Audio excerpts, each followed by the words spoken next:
Salut, c'est Trado, je suis content de vous retrouver pour l'analyse technique de Generix Group, une action plutôt dynamique, on peut le voir, hein, puisque la progression, depuis, il faut mettre en données hebdomadaires, regardez la progression à laquelle on assiste depuis 2020.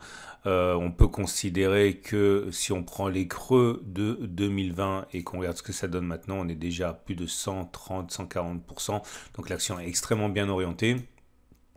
Et si on prend simplement l'année 2021, pardon, donc on était ici, on voit que nous sommes pour l'instant à une progression de 44%.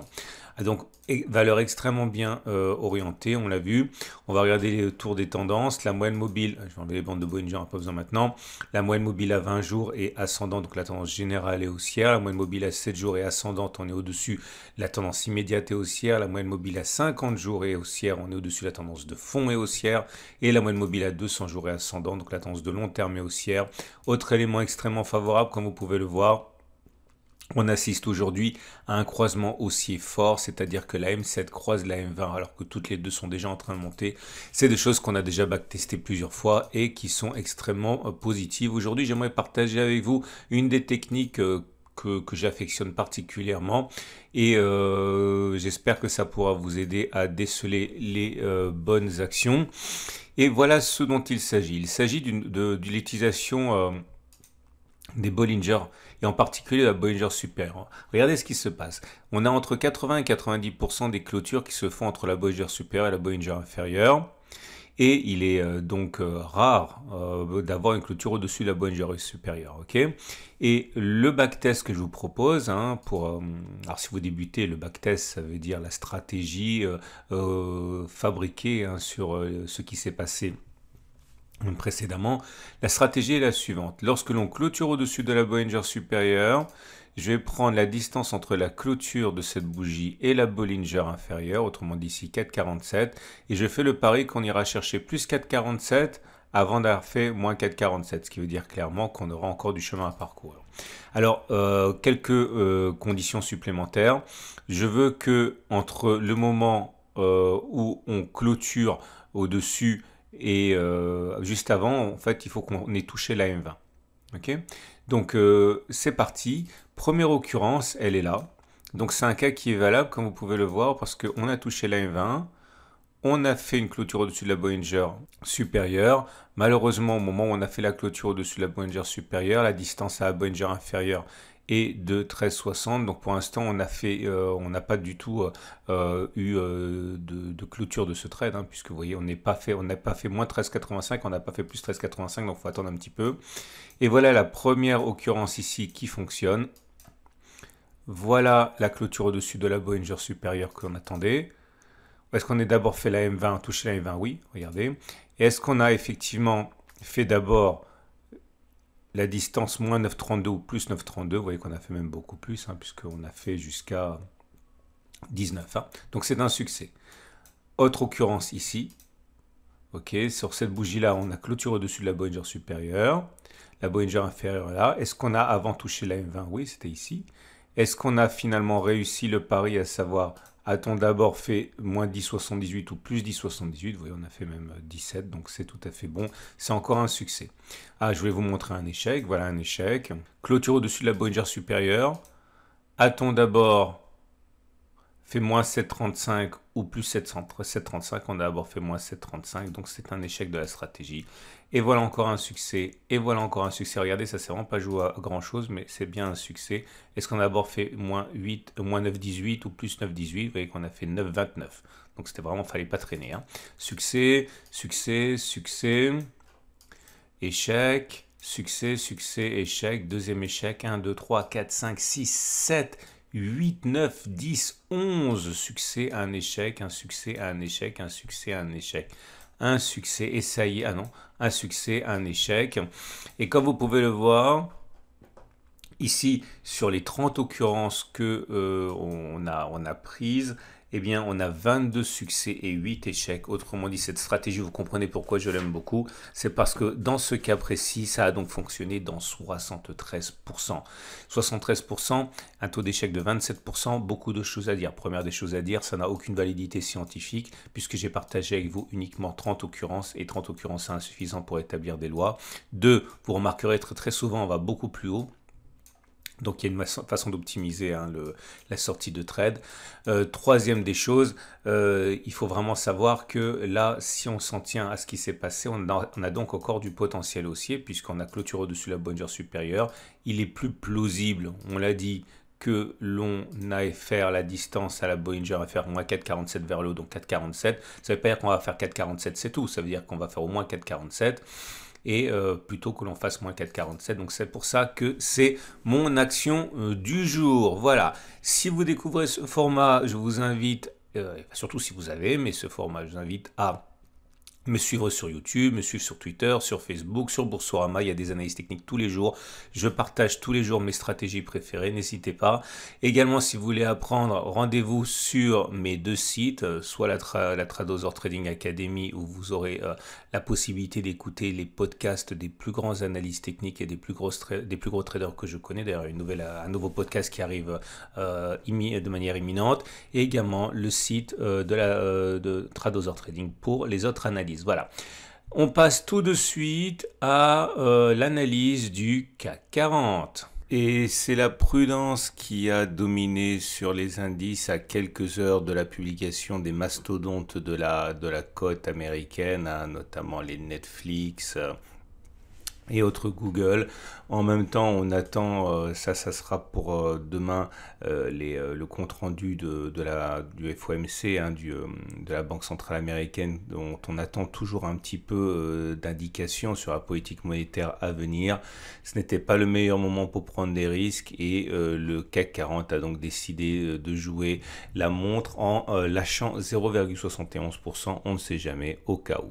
Alors, c'est de toute manière très difficile de savoir ce qui va se passer. Je sais que beaucoup d'apprentis traders et apprentis analystes techniques se lassent de ne pas avoir autre chose que de la congestion depuis qu'on a inscrit les plus hauts, hein. C'était en juin, mais il faut s'attendre de toute manière maintenant à ce qu'on assiste à une congestion. C'est mon scénario privilégié pendant des mois. Alors les bornes de la congestion peuvent être variées, hein. Ça peut être dans une bande large comme ça peut être dans une bande plus étroite comme ça, mais je pense que de toute manière on a besoin de digérer la progression quand même phénoménale à laquelle on a assisté depuis quelques mois. N'oubliez pas que suite à la reprise de la hausse, hein, je ne sais même pas jusqu'où la faire remonter, mais bon, regardez le graphe, prenez un peu de distance.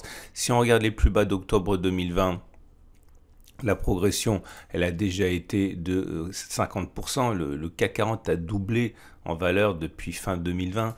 Ou alors, si on prend des dates plus récentes, regardez ce qui se passe depuis cette vague-là, février. Donc, cette année, si on prend, regardez, cette année, on avait pris 25% pour commencer à consolider. Vous savez que la progression annuelle moyenne, hein, est de 7-8%, pas plus. Donc il est normal que l'on digère ces progressions. Donc je pense effectivement que l'on va avoir plusieurs mois, hein, à latéraliser. La seule chose qui va décanter la situation, je le dis, je le répète, ça serait des plus hauts, cassures de la résistance. Si on fait sauter le bouchon ici, on risque d'avoir une nouvelle impulsion.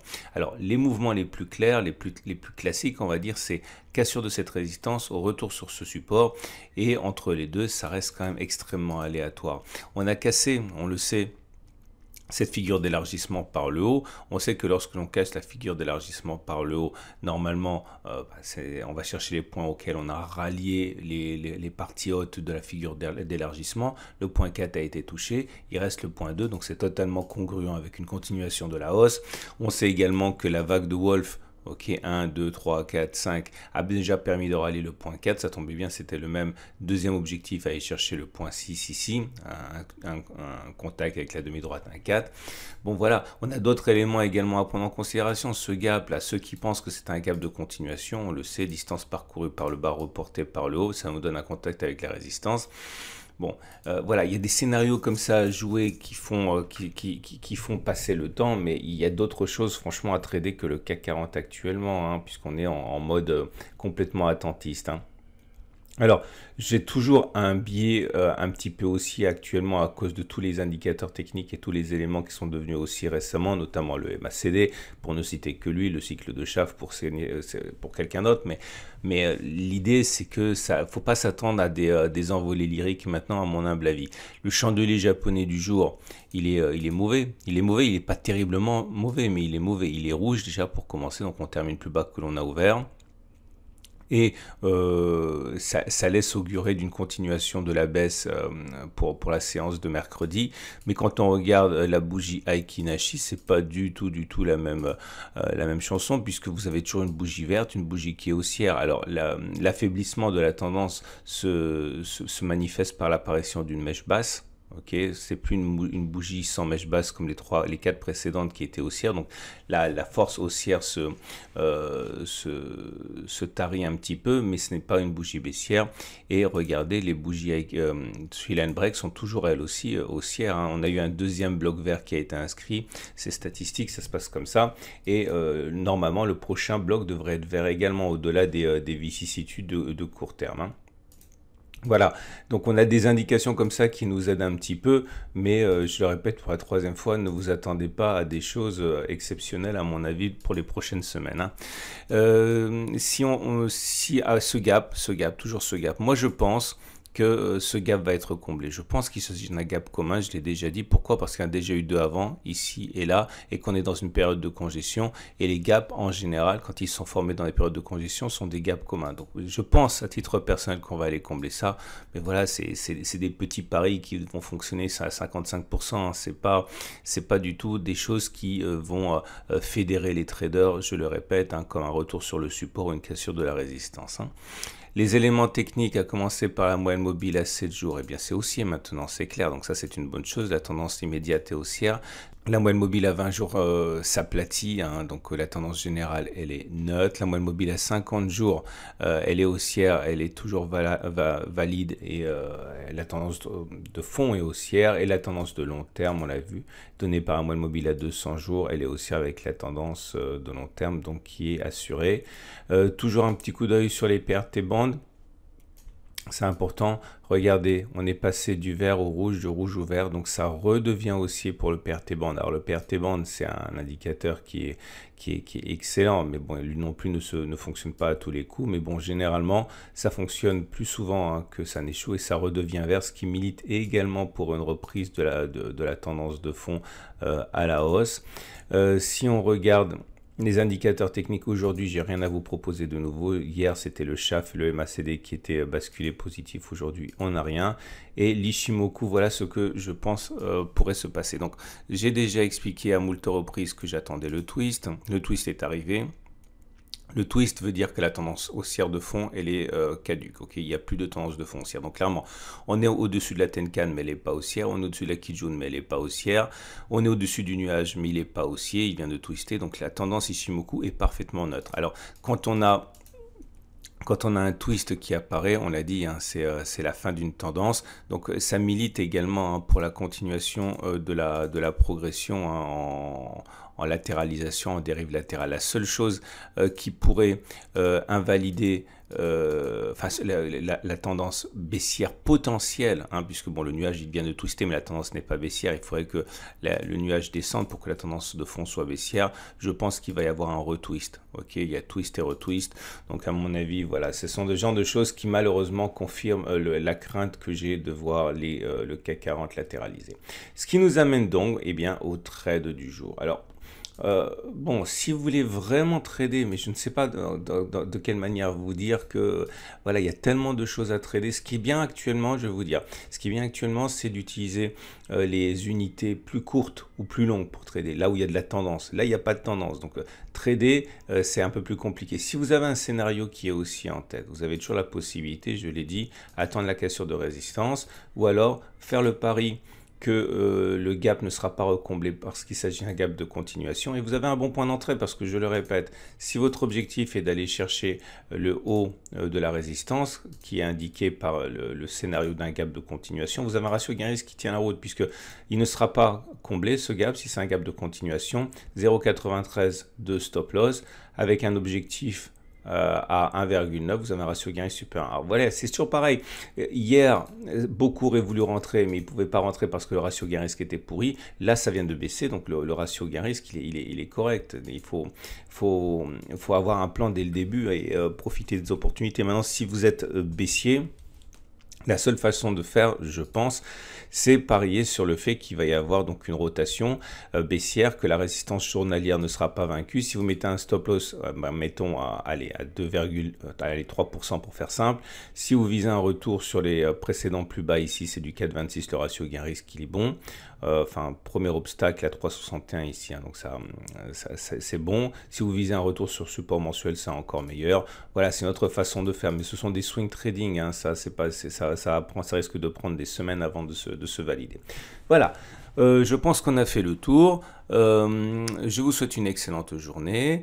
Je vous annonce l'arrivée très prochaine du prochain podcast, et le prochain invité, vous le connaissez sans doute tous, ou alors franchement 90% le connaissez. C'est sans doute un des deux analystes techniques les plus médiatiques, hein. Vous le retrouvez tous les jours sur les plateaux télé, et je suis ravi de pouvoir vous proposer son propre podcast. Voilà, à demain pour la mise à jour, et n'oubliez pas l'analyse technique de l'or parce que c'est toujours pareil. Regardez, je ne peux pas m'empêcher de vous le montrer parce que c'est magnifique. Je vous montre l'or.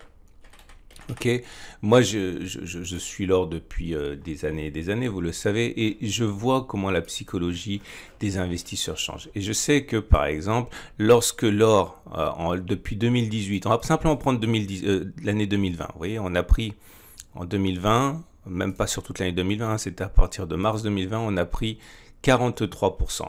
Et beaucoup disaient, oui, mais je ne vais pas acheter maintenant parce que ça vient de prendre 43%. Là, depuis, on a consolidé, ramenant la hausse depuis mars à uniquement 16%. Actuellement, la hausse se résumerait à 24%.